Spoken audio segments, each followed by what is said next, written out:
Okay, our next panel will address the topic, our changing city and regional trends, discussing current economic, housing, and demographic trends developing in the St. Louis region. Our panelists are Todd Swanstrom, professor at the University of Missouri St. Louis. A few years ago, Mr. Swanstrom convened a series of focus groups to advise him on how to use the resources of his endowed professorship to address the issue of a more balanced approach to development in the St. Louis region. Among the many recommendations, 3 stood out: increased capacity for strategic community development, requirement for a supportive development system, and increased capacity of CDCs to do this work for the region. This led to the birth of the Community Builders Network of Metro St. Louis, an alliance of community development nonprofits working together to build stronger neighborhoods. And panelist, Ms. Elizabeth Risch, is the director, or is it Risch? Risch. It's Risch, I'm sorry.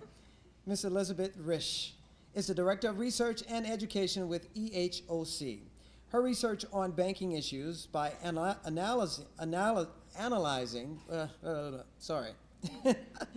research on banking issues by analyzing data, research banks, and writing reports, and public comment played an integral part in the organizing of the St. Louis Equal Housing and Community Reinvestment Alliance.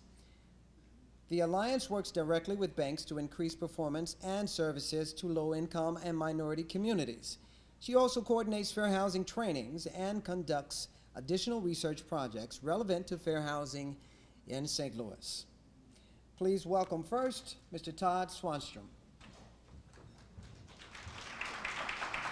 Thank you. Thank you. I normally think, by the way, we've gone a long time without a break, so everybody take a deep breath here. We're gonna forge on here. And normally I think I'm pretty coherent, but last night I'm a big tennis fan, and I turned on the Roger Federer Gail Monfils match, and it went on late into the night. So I hope I can keep my focus here. I'll try my best. What Elizabeth and I are going to do is discuss the sort of broad background of fair housing issues in the St. Louis region. I'll frame the issue a little bit, then Elizabeth will present data that looks at the real sources and underlying issues in fair housing, and at the end, we'll just have a few minutes to talk about some possible policy recommendations. First of all, and of course I'm preaching to the choir here, housing is, but I think it's important to underline how important housing is. We're not having a conference on meeting the fair automobile challenge or meeting the fair clothing challenge, right? Discrimination in the sale of clothing or whatever. Housing is a special kind of commodity because when you buy a house or you rent an apartment, you are gaining access to schools, jobs, local government services, public safety, shopping, and even clean air. So when the housing market is about the quality of life in the broadest sense. And not only that, but it's central to your participation in our economy, in our society, and even our polity. That is American democracy. You are literally choosing your citizenship in a local government, right? Your representation at the local level. And we've seen the issues that come out of that recently in Ferguson, right? That has really come home to roost. So it's obviously very important. And of course, Title VIII of the Civil Rights Act of 1968, as amended over the years, prohibits discrimination in housing based on race, color, religion, sex, disability, family status, or national origin. This was a landmark piece of legislation. This is an incredible step forward for this country, the civil rights movement, and its triumphs. And we've had, I think it's worthwhile noting that we should celebrate this progress. We as a country made a huge step forward with the civil rights movement and the passage of those laws in the 1960s. If you look at the data, you can see that racial attitudes have changed in the last 40 or 50 years. Now, I know it's tricky because there's subliminal racism, right? There's racism people aren't aware of, but it's clearly not legitimate to express openly racist views in the United States, no matter what political party you're from or whatever. We've made progress as a nation. There's declining residential segregation across the country. Now it's not as fast as we'd like, and it's moving slowly, but it's moving in the right direction. Increased access to incomes and jobs by African Americans and other protected groups, so that's a big progress.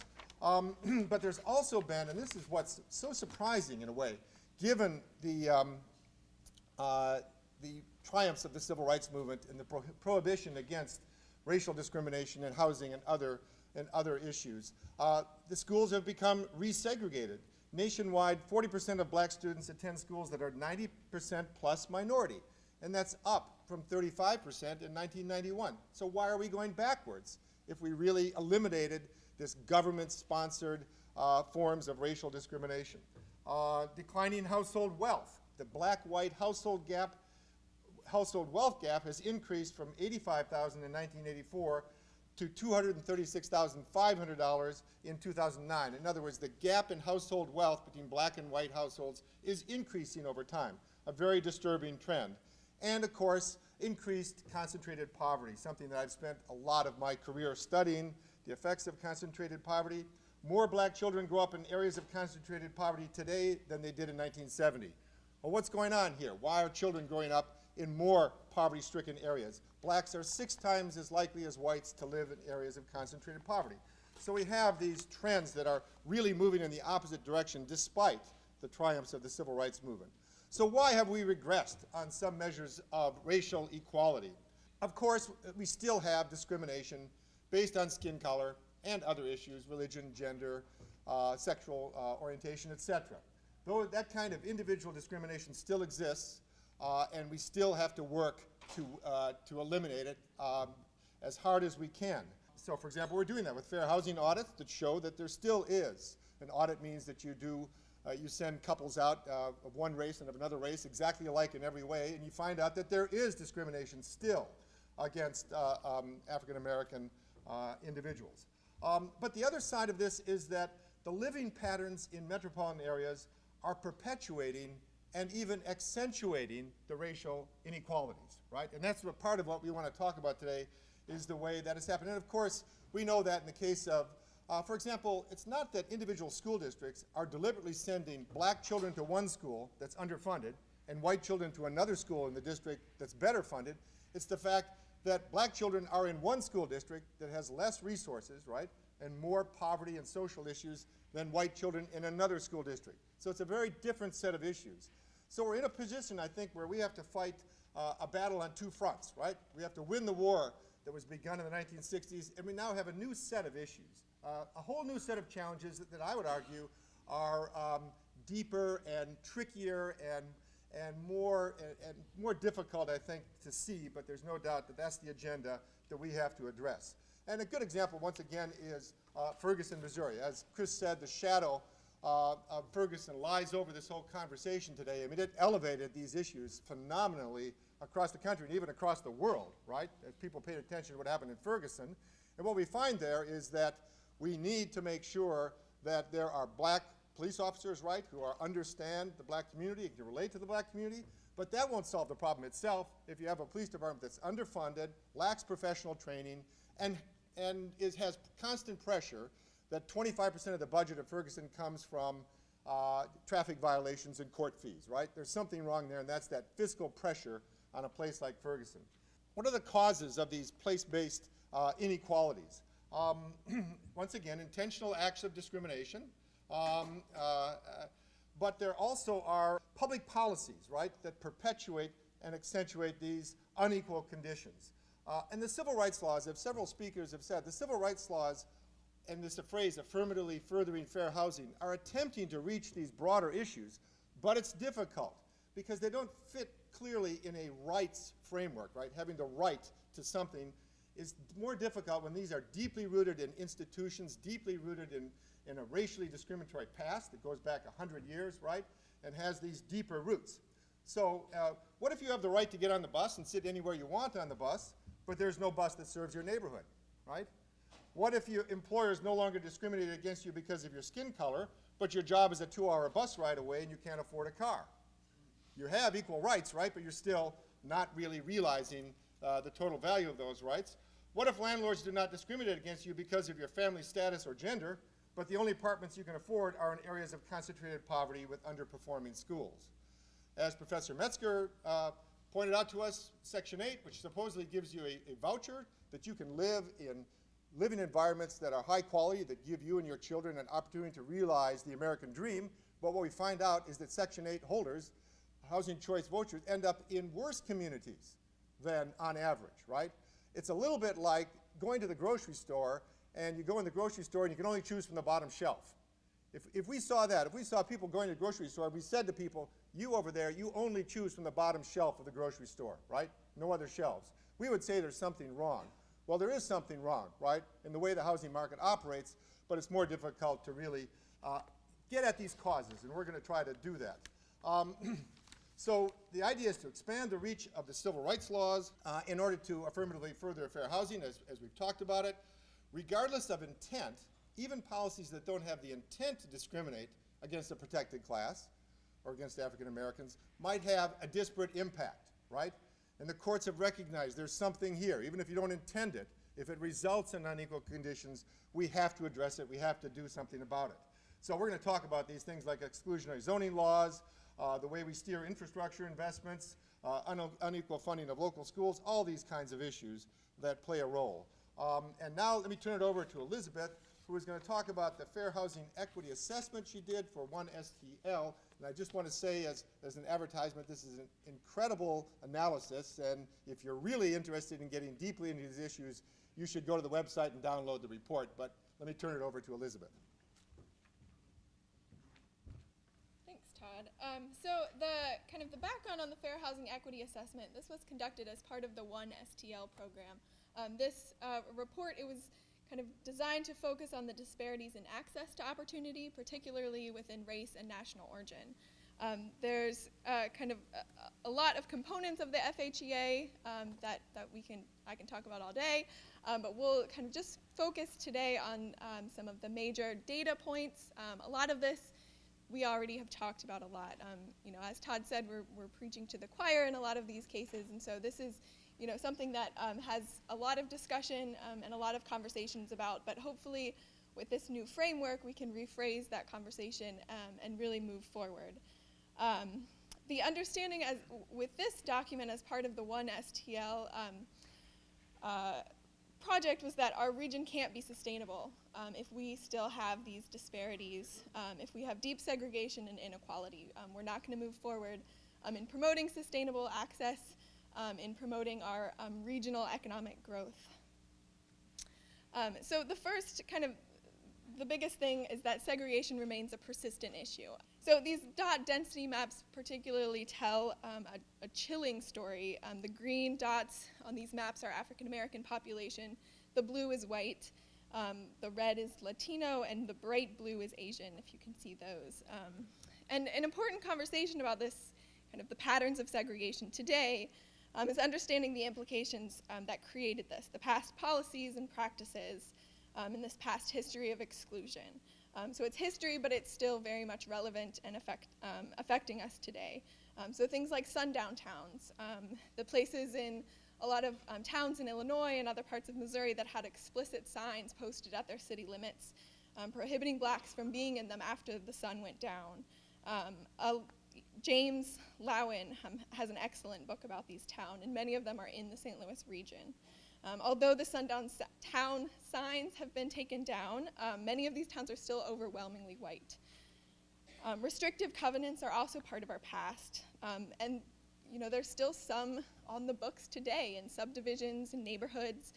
Even if they're not enforceable, they still are present in the ordinances, and we think that has a chilling effect on the composition of those subdivisions and those neighborhoods. The effects of exclusionary zoning. Municipalities that had zoned exclusively for single-family homes, particularly with large lot sizes, or banned all zoning of multifamily housing. The effect of these, even decisions made decades past, that continues today in that the housing stock remains the same. Many federal policies that was alluded to before, they had the effect of restricting choice and determining where people live or where people had access to live. These include urban renewal projects and the policies of the FHA lending and the Homeowners Loan Insurance Corporation that originated the practice of redlining, which was associating predominantly minority populations and neighborhoods with higher risk. So the federal government was doing this, which corresponded to that practice being in place in the private market. If you look at the home mortgage lending market today, you can still see the effects of that in the low, almost no lending in North City. And we can see that redlining is alive and well in St. Louis. So all these past policies, they continue to have a huge impact on us today. Another more present one is the location of subsidized housing. This perpetuates segregation and limits access to opportunity. This map kind of looks at the locations of low-income housing tax credit properties over the non-white population of the region. And similarly, the use of Section 8 vouchers or housing choice vouchers, like Dr. Metzger's research points to, that many of these, the vouchers are designed to increase access to or choices on where people can live, and giving them that opportunity to move to higher opportunity areas, but the use of which are largely in predominantly minority areas and higher areas of concentrated poverty. A key element of the FHEA and kind of this new affirmatively furthering fair housing rule, if it should go into effect, is the definition of these racially concentrated areas of poverty, or RCAPs. So these are census tracts that have over 50% minority population or non-white population, and a poverty rate that's 3 times the rate of the metropolitan family poverty rate. In St. Louis, that corresponds to about 32% of that census tract. In our region, we have 42 census tracts that meet these criteria. A majority are in the city of St. Louis, a few census tracts in North County, and in the Metro East. And what we found is that these RCAP areas have a need for increased investments in terms of quality of life. The characteristics kind of show a big disparity in their demographics, in the housing availability and quality of housing within the RCAPs compared to the overall metropolitan area. There's also barriers to increased physical infrastructure investments and a need for basic services and new development. And there's a lack of incentive for those private investments. There's significant disparities in terms of access to banks and supermarkets, much like what Chris Kramer was talking about this morning. We found that in these 42 census tracts that are kind of we deemed RCAPs, there's one bank branch for about 4,577 people. In contrast, there's one bank branch for every 2,800 people in the metropolitan area. And then in these areas of opportunity that we define in the report of kind of areas that have higher than average job access, school performance, lower poverty rates, things like that, there's one bank branch for every 1,600 people. The ratio of grocery stores, full service supermarkets in the RCAPs is even worse than the access to banks. In the RCAPs, there's one full service grocery store for every 6,865 people. And most significantly, I think, is that there's 14 census tracts that have about 30,000 people. They have 0 supermarkets and 0 banks. And 16 census tracts don't have any supermarkets. Another aspect of this is kind of measuring access to opportunity. So how do we define kind of what neighborhoods have higher levels of opportunity? How do we evaluate what households have access or exposure to those? So HUD provided data sets that measure opportunity on the levels of poverty, school proficiency, labor market engagement, job access, transit access, and environmental health hazards. And what we found, not surprisingly, is that there's significant disparities for African Americans and predominantly minority areas in regards to these disparities, specifically with poverty, school performance, and labor market, and then transit access, which is kind of an inverse one. So this is the poverty index map, and what this means is that they're measuring opportunity on a value from 0 to 100, with 0 being lower opportunity and 100 being higher opportunity. So on the poverty index, the lower opportunity, or the areas of yellow, and lighter colors are higher poverty rates, higher number of families on public assistance. The school proficiency index is the same kind of measure, where the yellow and the lighter colors are lower levels of opportunity. This is kind of limited because it only looks at elementary school performance, but it's a telling picture, and it's certainly relevant to discussions today about education or access to educational opportunities when you look at where those yellow areas are in our region. The labor market engagement shows the unemployment rates, labor force participation, and educational attainment, where again, the yellow, the areas that have lower opportunity are concentrated in North St. Louis City and East St. Louis and that Metro East area and parts of North County. The Transit Accessibility Index is interesting because, well, a big limitation is that it excludes Madison County's transit system. It uses a federal data set, but otherwise it's a telling picture, and especially when you compare it to the other opportunity maps. So this is the inverse, where a higher level of opportunity is concentrated in the urban core, but that there's no or very limited access to transit to the farther outlying areas where the other maps have shown us higher opportunity. So they have, the areas that don't have any transit have the less poverty, the higher performing schools, and higher rates of employment and education. So the maps kind of show disparities based on places and access to those opportunities. We see a large disparity in where those are located, what areas have higher opportunities, and the areas of predominantly minority population, the ones in North St. Louis City and parts of North County and East St. Louis and the surrounding area, they have significant disparities when it comes to poverty, school performance, and labor market engagement, but a higher level of accessibility to transit, but they're limited in accessing those other areas of opportunity. Now, I want to note that what we're talking about is not just race or national origin or ethnicity. That's part of it, but I think what these maps show is that the disparities is the neighborhoods, the opportunities for people living in those places, and that affects all protected classes. It affects people with disabilities, it affects families with children, immigrants and refugees. You know, all of this overlaps in terms of what neighborhoods we're talking about and where that kind of access to opportunity lies. So the kind of final question is, you know, how can we promote access to opportunities for all people?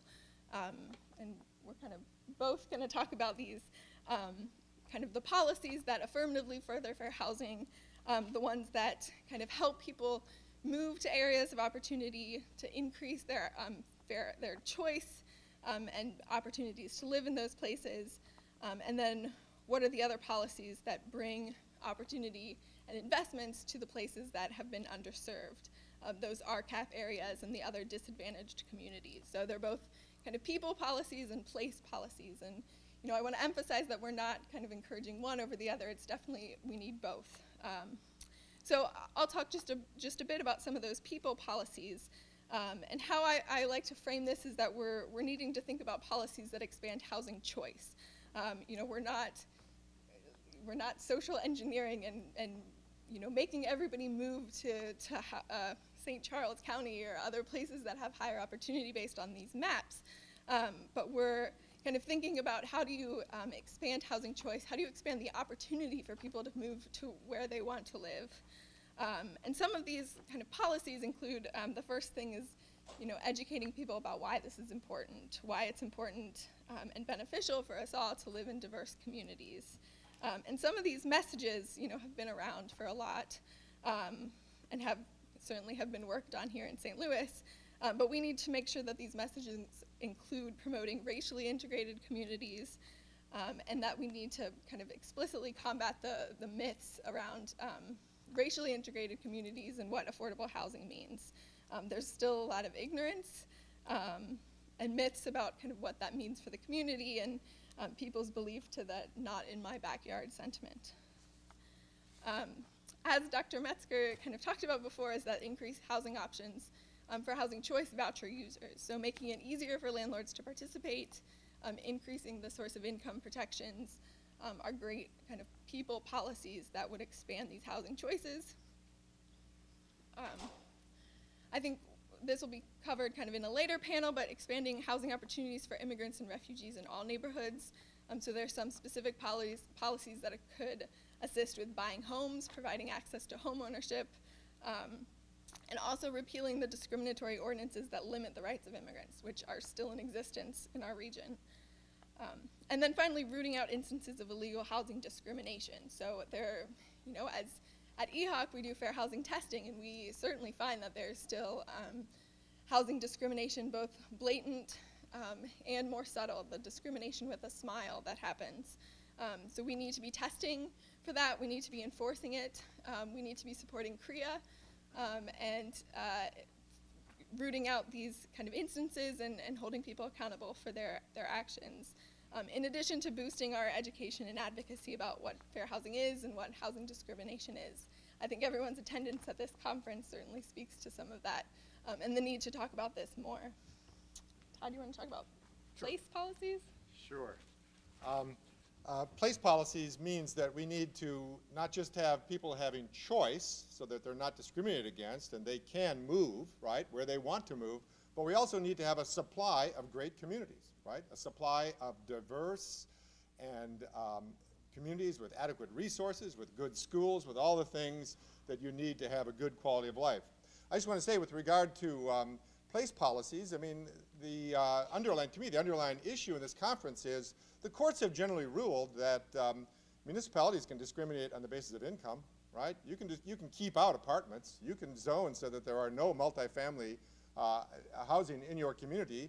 But what that means, of course, is that people don't have access to the opportunities in that community if they're a renter, right? So it's a difficult issue. How do you tackle this when the courts have ruled that, you know, you can engage in this kind of economic discrimination? And what's happened, of course, as racial discrimination has declined modestly, economic segregation has increased significantly in the last 30, 40 years. So we're confronting a new set of policies. Like every time you have a victory, like the Civil Rights Movement, now you have a new set of problems, right? It's a different set of problems, and we're going to have to tackle those problems too. So what are some of these place-based policies? Well, one would be investments in public transit.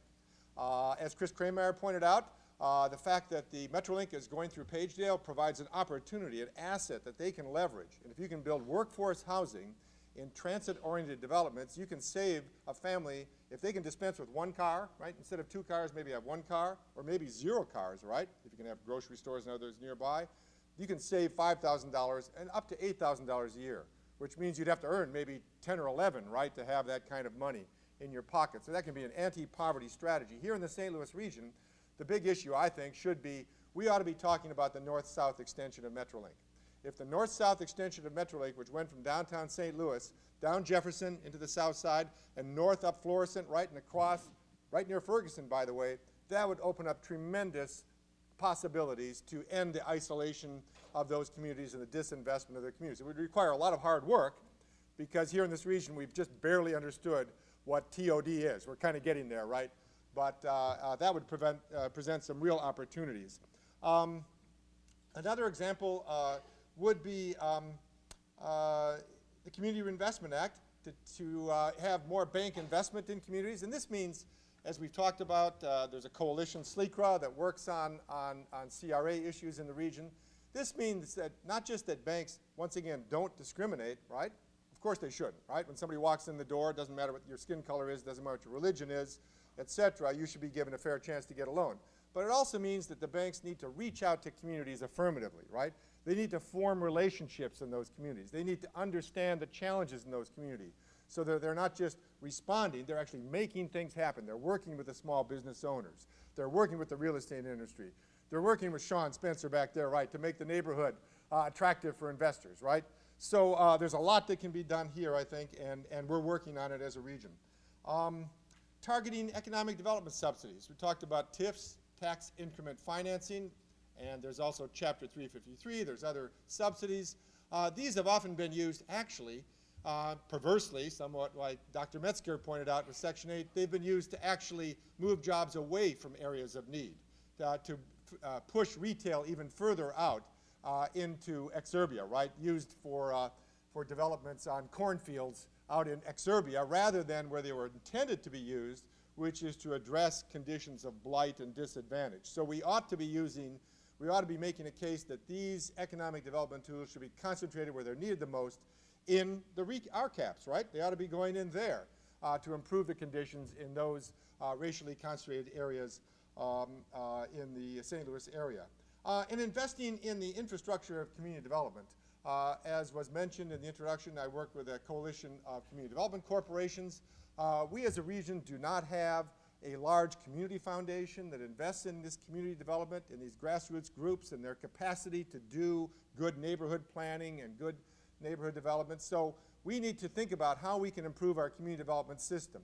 When one part of that system is to have resources to staff grassroots organizations to do the planning. Because the kind of work that Chris Kramer talked about, which, by the way, has been recognized by the White House, been recognized by HUD. This is cutting-edge work. This is amazing kind of comprehensive community development in one of the most difficult areas in the region, right, doing some incredible work.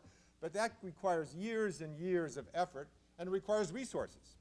And Beyond Housing has an anonymous funder that's helping them to fund that, and that means that they've spent several years bringing the citizens together, coming up with a coherent plan, putting that plan together, and I've seen it up close, and it's a lot of work, folks, before you get to the point where you actually get the shovel in the ground, right? You get the movie theater built, you get the grocery store built. You have no idea how much work it is to get that grocery store that required a whole series of subsidies to be enacted. So just in conclusion, and you know, we need to do a lot of public education on these issues. And one thing we need to say to the citizens of St. Louis, stable, integrated, diverse communities are possible. They do exist. I think a lot of people think that, oh, you know, once a community tips over in African American, it's going to tip over, it's going to become all black, and oh boy, you know, I don't belong there, right? That's not true. I live in University City. It's been a stable, integrated community for 30 years. I realize it's not perfect. No community is perfect, but I think we get along pretty well. There's lots of other places, even the Central West End. Hank Weber and I are doing research on rebound communities. The Central West End is a pretty diverse place, by the way, racially and economically. And so there are communities that exist in the St. Louis region that are diverse, and we need to celebrate those and lift them up and not feed the cynicism that automatically, you're right, communities are not able to maintain that balance. And not only that, but diversity, we should say, is not just something you should work for because it's right, it's actually an asset. And among young people, and I think the survey research would show this, diversity is an asset, not a detriment, right? If you want to have a strong community, and if we want to sell ourselves as a region around the country, that we want corporations and investors to come to St. Louis, we're going to have to celebrate diverse communities that are diverse in all sorts of ways, right? That's what young people are looking for. That's what corporations are looking for. They're not looking for segregated communities. They're not looking for metropolitan areas that have areas where resources are being wasted and high unemployment rate and all those kinds of issues that arise in our RCAPs. So with that, let me bring it to a halt. And of course, Elizabeth and I would be glad to try to answer any questions you have.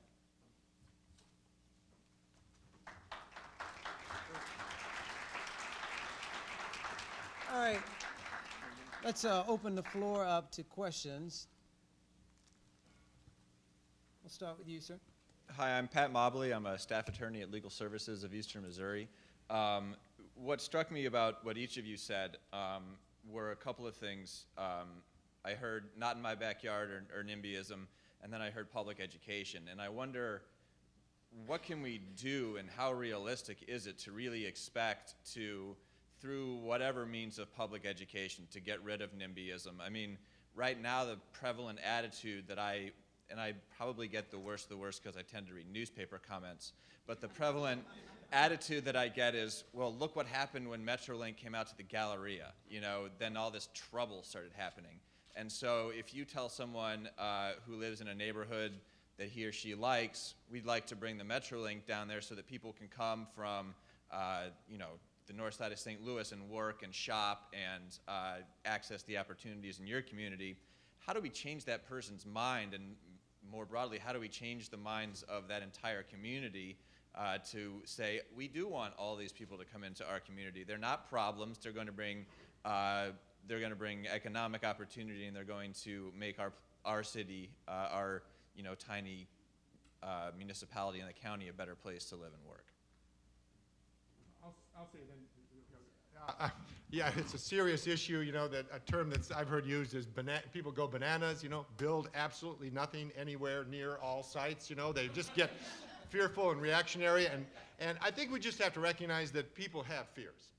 So, by the way, when Greenway began building hiking and biking trails, people said, "No way, don't build a hiking and biking trail anywhere. I don't want those people coming into my community, et cetera, right? Well, they found out that hiking and biking trails actually increase the value of the homes around them. And people are looking for that kind of accessibility and that kind of sustainable development, right? So, but that required education, that required an example to show they work. So I think showing them that it works, right, that they're real examples is part of what I said at the end there, is part of what's valuable. You have to have processes where people really get to talk about this. Don't put people down because they're fearful, right? And let them express it, get it out, have processes of civic engagement where they can talk about it. And I think it's broad education. Part of it is, if we engage in this NIMBYism, that means that we are going to have longer commutes, because the market's not going to be able to build housing near where the jobs are, right?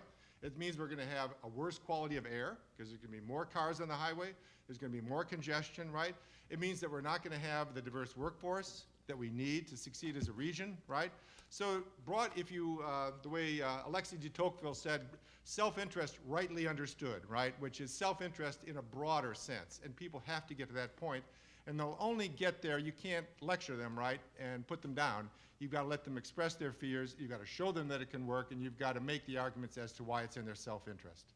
Yeah, and I think to follow up on that is that we need to learn to speak their language. The people that, you know, maybe have those mindsets about building affordable housing or increasing the Metro link, we need to kind of use the framework that they're coming from to combat that with the facts and to show, well, the Metro link can bring other benefits, and kind of using or kind of speaking within their terms, you know, focusing on the things that they care about and that they might not understand. I also think it's important to recognize that not everyone will change their mind, and that we need to identify the people that that are able to kind of be educated and are open to new things like that, and focus our strategies on that population, and less about the people that make explicitly racist comments on websites. Okay, we have one other question, and this will have to be our last one. Okay, you referenced quite a bit, Elizabeth and Todd, about One St. Louis. I would be interested in knowing how many people in this audience even know what One St. Louis is. Very few. And even more so, even fewer people of color in this audience. So if One St. Louis is going to be the catalyst for moving change in the region, how are they going to, and how have they effectively done that through engaging, in particular, communities of color in the plannings? Todd, you referenced to, we are making these plans. Who are the we? And how do we get the us involved? I mean, you're right on it, is that people, you know, there's so much more that needs to happen in terms of community engagement, everything that was talked about in the last panel of making sure that people are coming to these hearings. I don't think either of us or anyone is saying that one STL is the catalyst for making these changes. It's more about the kind of collaborative from many different parts, many kind of different plans, many different agencies, everyone that's here in the room, even if they know about one STL or not, there's kind of moving forward, there's many ways to do that. And I think kind of making sure, being more inclusive in who comes, things like coming to the AI public hearings, kind of things like that, we need to understand and work to translate that technical language, all the technical language that even was in my presentation needs to be translated into what people on the ground can understand, and bringing them into the conversation.